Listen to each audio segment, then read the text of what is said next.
Ignition sequence starts. 6, 5, 4, 3, 2, 1, 0. Liftoff. We have a liftoff.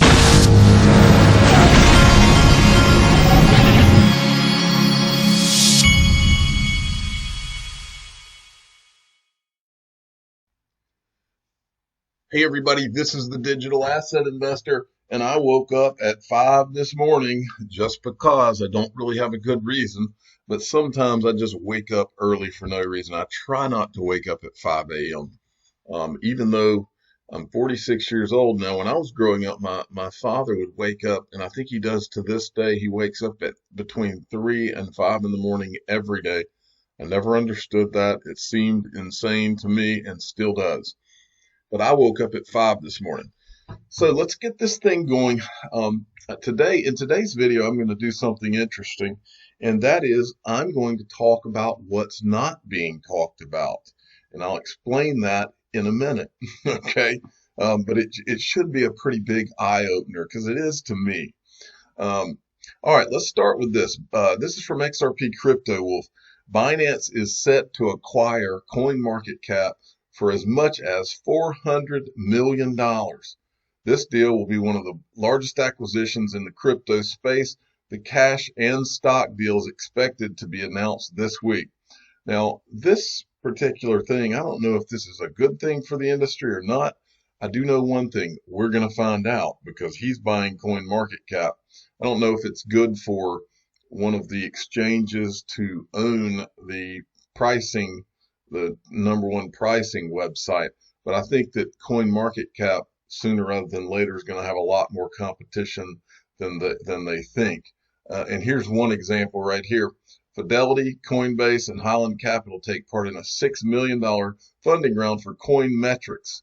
The continued growth and expansion of blockchain technology and cryptocurrency into the mainstream and enterprise space has accelerated the desire for stronger and more robust analytics in the industry. The technology alone makes it quite amenable to analysis of the tokens and transactions on different platforms, and firms like Coinmetrics look to be providers of such data. Well, my point here, I guess, and the reason I wanted to show this to you is that the big boys are coming into this game, and I don't believe in the end that it's going to be CoinMarketCap that's being used to show you the actual current values of these digital assets. I believe that Fidelity and some of these big traditional financial firms will partner with their own people like you see here and come out with their own solutions for this to have the right price discovery. Remember, don't ever forget, CoinMarketCap does not tell you what's going on at SPI virtual currencies in Japan, and that does not mean that it's their fault. It just means that the prices you see on CoinMarketCap do not reflect those prices. So it can't give you a real price discovery if it's not reflecting major exchanges like that, the prices. It can't. Okay, I want to show you this from NBK Crypto. He sent me this. Did the Fed just accidentally trigger a housing market crash? And they're talking here about the Federal Reserve just bought $250 billion of mortgage-backed securities in a bid to strengthen the markets. But the move caused a tsunami of margin calls across the mortgage banker industry. Some warned they could go bankrupt within days. Home buyer demand has dried up and millions of mortgage delinquencies loom. You better believe, folks, they turned off the entire world's economy, and so far they've done it for 2 or 3 weeks. They're talking about doing it for between a month and 3 months. If you think that we're not going to have a housing financial collapse, not just housing this time though, it's worldwide. This is the greatest of depressions that we're heading towards, because you can't shut down the world economy without a tidal wave of cascading effects, and they're coming. Make no mistake. Don't think that, I've been watching the last 2 or 3 days and the stock market's been going up a little bit and all this.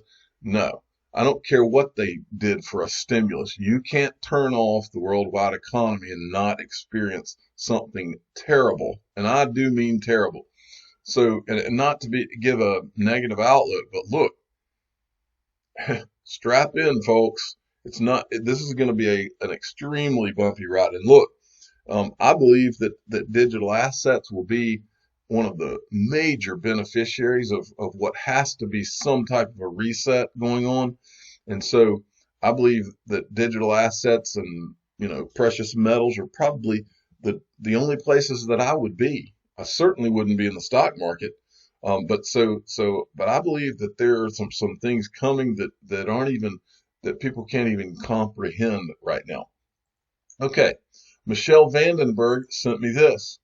I thought this was pretty wild.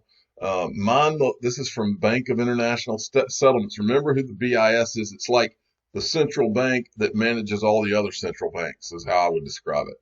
Mind the last mile. Augustin Karstens, who runs this thing, calls for urgent action to bridge the last mile and get central bank liquidity via banks to the businesses that need it most. Central bank interventions to quell the crisis need to reach the individuals and business who are ultimately affected. The last mile of this channel is not yet in place. What in the world could he be talking about, folks? Man. Okay, now for the most bizarre video that I've seen in a while, here we go. This is from Brian Melancholy XRP. Someone got the Rothschild guy on film. Watch this. Mr. Rothschild, how you doing, sir? Can you tell us what went on at the Bilderberg meeting this year? Sorry? Can you tell us what went on at the Bilderberg meeting this year? I didn't get that, actually, no. The Bilderberg? You weren't there? No. Not this year. What went on last year? No, I wasn't there last year. I think that was my cousin. Your cousin was there? Yeah, I think so. Okay. Good night. Do you have a couple minutes for us, Mr. Rothschild? We have a few additional questions. I was actually a question inside of because I was saying that the Federal Reserve was one of these organizations. It's one of these organizations that a lot of people say is the source of any main products all across the world because it's a private bank. That was started by your family. No, it's completely untrue. I was asked that earlier. It really isn't true. No. Jekyll Island? Jekyll Island, 1913, sir? I mean, but sir, just one thing, we could go on about how your family committed all these acts against society, but we just want to let you know the New World Order has no legitimacy. And that we as a people are not afraid, and we are waking up to the robber barons and the big banksters who are looting this economy with the Federal Reserve. Well,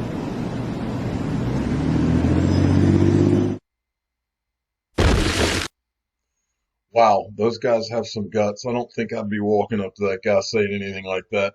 Okay, now let's talk about the elephant in the room. Okay? The elephant in the room, folks, we right now are in probably the biggest liquidity crisis. We're in a let's call it what it is. Because of this, the current events, our country, not just our country, but the world is in a financial crisis, or we're entering a financial crisis.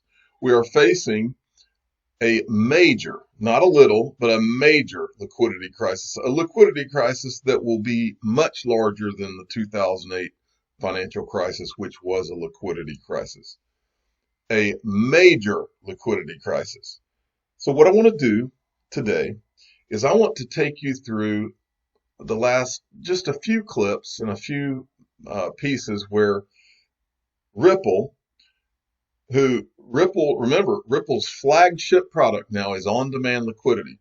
All Ripple has talked about over the last 2 or 3 years has been really two things: liquidity and solving a liquidity problem and a settlement problem, okay? Settlement using XRP. But liquidity has been, the Ripple solving a liquidity problem has been at the core of what they're selling to financial institutions and to the world. Okay, so I want to go take you through some of those things, and then I want to show you the situation we're in now, and then I want to go through what is Ripple's, now is the perfect stage for Ripple to be talking about their on-demand liquidity and how they could solve a lot of the problems that the world is facing now more than ever right now. And I want to see if Ripple's talking about it at all. We'll go over that. So let me show you just a few things that these are all people from Ripple, what they've said over the last 2 or 3 years. I explained how the product works. I will just like to give some context. So in 2016, 2 years ago, we did a pilot with around 12 banks globally. Now, these banks did not have nostro-vostro or pre-funded relationship with each other. What we did was we gave them some XRP and asked them to settle between themselves in real time. After a 2-month-long project, the results were really positive. They came back to us and said, you know what, this is really beautiful. This works fantastically. But there is a problem. The problem is the digital asset XRP and other assets are very, very volatile. So we cannot really store them on our books. And number two, there are many regulatory complications. So there's a capital, the Basel III regulations, then the liquidity ratio regulations. So it will not really fly, at least in the mid to short term range. So we went back to the drawing board and said, okay, how do we help banks leverage digital asset considering all these compliance and volatility issues? And that's how the invention of XRapid came into being. Now, using this software, banks and FIs no longer have to hold digital assets on their books. They can connect with an exchange in the country and then leverage digital asset as a liquidity solution in real time without having to hold it. And because this software uses XRP, which is extremely fast, the entire transaction happens in 3 seconds. So even if the markets were to move, they will not move as much within those 3 seconds. So which is why it is really ideal as a liquidity solution.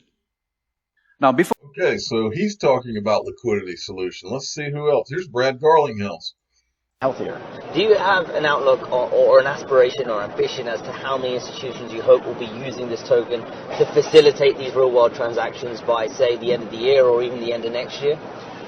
Well, I've publicly stated that by the end of this year, I have every confidence that major banks will use XRapid as a liquidity tool this calendar year. By the end of next year, I'd certainly hope that we would see, in the order of magnitude, dozens. But, I'm healthier. So the banks will be using it as a liquidity tool. And then there's this from Brad Garlinghouse with Julia Chatterley. Brings more customers potentially on board quicker. Well, so I'll dodge the question a little bit by saying it's the and versus the or, meaning we definitely are prioritizing new corridors. We've talked publicly about the fact that we're in Mexican peso, Philippine peso, and Australian dollar. We started to talk about some of what we're seeing in Brazil, and we'll increasingly talk about other new corridors. I mean, the good news is we have a lot of demand, and so we'll certainly expand other corridors. But that isn't to say we do care about liquidity using the Mexican peso as an example, and we are seeing liquidity naturally grow there because liquidity begets liquidity, and market makers, whether they're existing traditional market makers or crypto market makers, they see the liquidity and they realize, hey, there's an opportunity there, and so it's growing very well. So liquidity. That's all they talk about. Liquidity. Here's another one. The liquidity in digital assets could be applied to actually make that much more democratized. Let me refresh that one. Sorry. Let's talk some more liquidity. Assets could be applied to actually make that, the liquidity in digital assets could be applied to actually make that much more democratized and a level playing field. Ripple's vision from the beginning really has been to apply these technologies in the same way that TCP/IP and HTTP are the technologies underpinning. You don't have to listen to the rest of that. I just wanted to hear you. I wanted you to hear him talking about the liquidity part of that. Then there's this from Panda Ripple XRP. This is a quote from Brad Garlinghouse. Swift today is a one-way messaging framework. It isn't a liquidity provider. When we think about an internet of value, it's a mixture of two-way messaging frameworks moving to a real-time chatting protocol, if you will, coupled with real-time liquidity. More liquidity. And then here's Chris Larson. Rather than being an internet system. So we need that internet of value to be developed. And that's what we spend our time working on, is a replacement for SWIFT and correspondent banking. How do you get all of the payment providers, all of the wallets onto ILP? And then how do you use XRP as on-demand liquidity so that all of these providers don't have to keep balances all over the world because the process is so inefficient. We think that's the winning kind of killer app. And then I think last group talked about a Cambrian explosion. Yeah. Then you get that Cambrian explosion. All right. So more liquidity. Then from Stewart XRP, XRP is a part of the heartbeat of Ripple. It is the foundation of how we think about liquidity management in a core problem that how the financial infrastructure works is around how liquidity is managed. Brad Garlinghouse, 2018. And then we have this one. This is when he was being interviewed at Swell 2019. We're doing many millions of dollars a week over on-demand liquidity. We're way past the experimentation phase. This is actually real. It is working. It is at scale. Brad Garlinghouse. So it's not an issue as to whether they're ready or not. It's ready. It's live. Okay. And then there's this from I Am Legion, Solving the World's Debt Liquidity Problem by Chris Larson. Larson explained that thoughtful regulation was critical to protecting consumers and seeing broader positive impacts from technology. He believes that digital assets could help prevent the next financial crisis by solving the global liquidity problem. All right, and then there's this. Brad Garlinghouse, CEO of Ripple, believes that XRP will help solve liquidity issues of banks, as XRP takes only 3 seconds to settle one transaction. He will attend the Blockchain Connect conference January 26, 2018. And then there's this. This is when Chris Larson was on stage at Money 2020. Is 10 years out on the financial crisis, we still don't have the infrastructure perhaps to prevent the next one. And I think this is where digital assets can really help, because an efficient digital asset can really solve some of the key problems in global liquidity.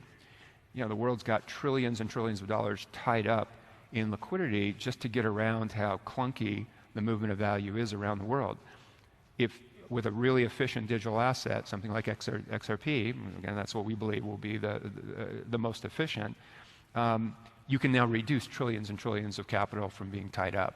So you can make those transfers instantly as a bank or as a payment provider or as an enterprise without having to have money pre-positioned all over the world. So there's more liquidity. And then finally this is from an Ask Me Anything that Brad Garlinghouse did from Ripple headquarters back in December of 2017. And this is Monica Long that's asking him the questions. To be here. Colt asks, and I hear this a lot, will Ripple be on Coinbase? And if so, do you have any idea when? Thanks, #XRP. Thanks for the hashtags. Appreciate that. So a couple thoughts on this. The first thing I want the entire community to understand is XRP liquidity is a critical priority to the success of the business, period, full stop. Mm-hmm. When you think about what we're trying to do, if we don't have good liquidity between fiat and XRP, and I mean that on a global basis, then it's going to be harder for us to be successful. The good news is we have had good liquidity in a lot of those pairs. So today XRP is listed about 50 exchanges around the world. Clearly, we want XRP to be listed at more exchanges that are, reputable and regulated in those. Anyway, liquidity. It's the whole theme. It's what they've been talking about from day one. It's the problem that they solved. They even changed the name of XRapid to on-demand liquidity. On-demand liquidity is Ripple's product. Okay? So where are we in all of this? Okay, here's the question I've got. Where are we in all this? Because what we're in right now, what the world is in and entering, is what I will call, and somebody actually calls it in one of the things that I'll show you, this is the great liquidity crisis. And the question is, where's Ripple? Where is Ripple? But first, let me drive my point home that we are in a liquidity crisis. Well, first I'll show you this. Ginnie Mae prepares to offer relief in servicing liquidity nightmare. Okay, this is March 29th, a couple of days ago. This is from the IMF. The head of the IMF, it is now clear that we have entered a recession. We project a rebound in 2021, but only if we contain, the event going on and prevent liquidity problems from becoming a solvency issue. So liquidity is a problem, a big problem. It's the problem. Okay, IMF is acknowledging it. And then this is from Morgan Stanley. Governments and central banks face two issues: a flight to liquidity and a global economy that showed signs of fatigue even before the current events. So again, it's a liquidity issue, folks. And then let's see, there's this from Cryptopolis. China is lowering rates, injecting liquidity, devaluing their currency. It's liquidity. You know, you remember back when Bill Clinton was running for president, a famous line of James Carville, who was one of his major strategists, I guess that's the word for it. He was one of his political advisors. They had a saying, "It's the economy, stupid." Well, here it's the liquidity. It's the liquidity, stupid. Okay, this is a liquidity crisis. This is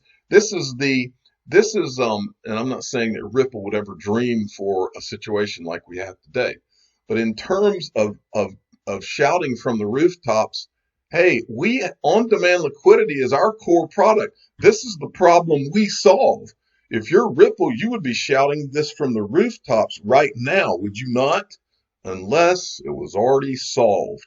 Okay, unless it was a done deal. This is the point of this video. Watch this. So let's just drive this point home a little further. State Street, by the way, who is one of the top investors in SBI Holdings, the short but extremely eventful history of the current crisis began in emerging markets.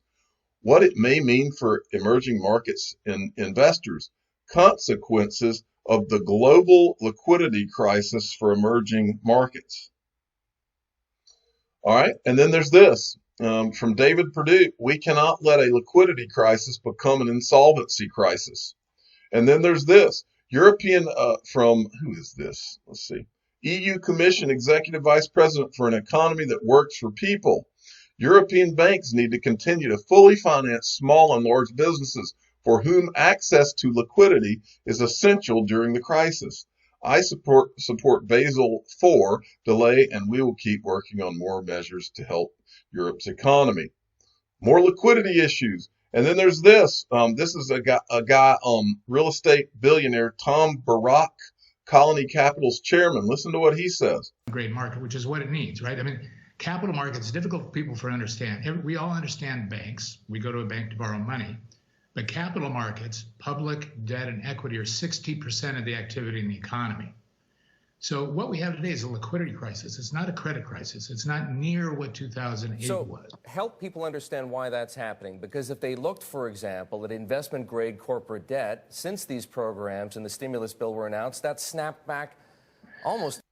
All right, I don't know if they're going to say the name of that current event that's going on, so I'm going to stop the video there. But you get the point. It's a liquidity crisis. And it's not just a liquidity crisis, folks. This tweet right here caught my attention because I think it's worded the way it should be worded. We are in the great liquidity crisis. Grip systems as banks step back.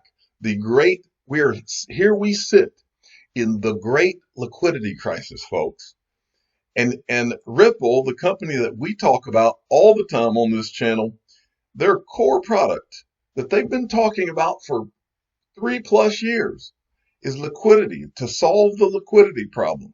To solve the liquidity problem if there's another financial crisis, to be a solution, a hand that you could reach out for during this crisis. Product that their core product is called on-demand liquidity. All over their website, on-demand liquidity, graphs, pictures, drawings of how they can help with liquidity issues. And where is Ripple? Well, for me to answer this, I first need to start playing cricket music, which I will do now. And then I decided that we would go to Ripple, maybe 3 Twitter feeds. First, we're going to go to Brad Garlinghouse's Twitter feed and see if Brad Garlinghouse is shouting from the rooftops about his liquidity solution, which I would be doing unless, I say I would be doing it, I would be shouting from the rooftops about my liquidity solution unless the cake was already baked. Let's see if he's talking about liquidity issues. Well, here he's talking about a scam that somebody was running, giving away XRP online. Here, Brad is talking about his semi-annual PSA Here he's joking around with Ashish Birla about how he's a product guy, and he's retweeting an interview with Ashish Birla and Randy Zuckerberg. Here, let's see. He's talking about the current situation and basically a public service announcement type thing. And he's talking about the global economy. Now, he's not talking here about his liquidity solution, just about the current situation.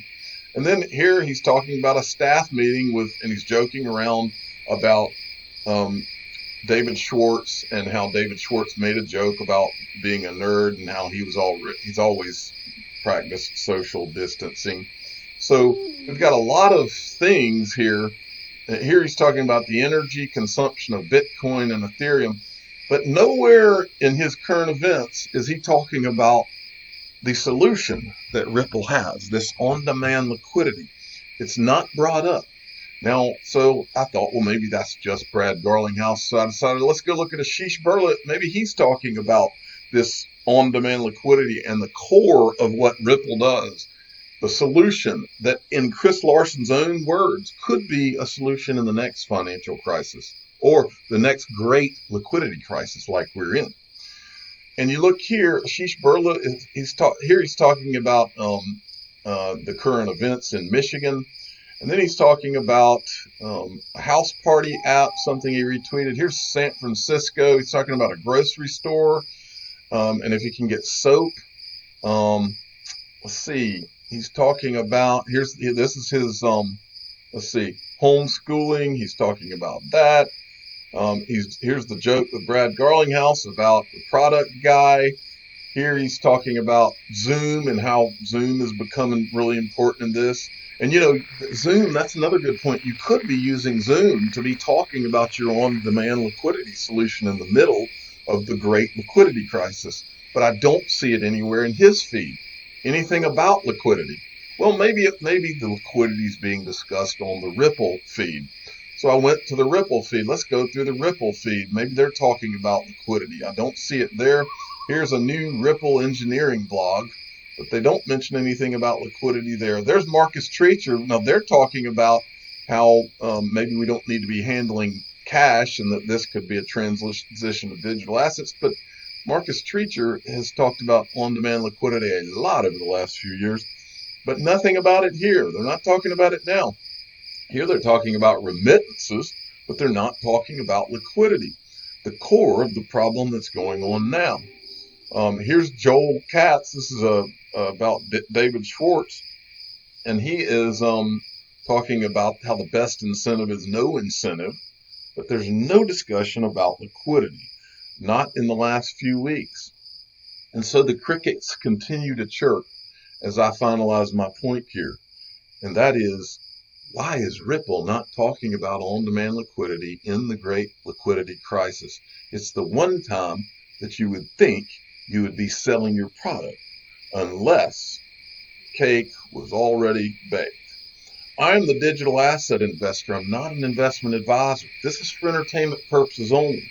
Please subscribe and hit the like button and tell your friends and family that we are in the great liquidity crisis. And why is Ripple not talking about solving the liquidity problem and XRP during this? Just kind of curious. Thank you for listening.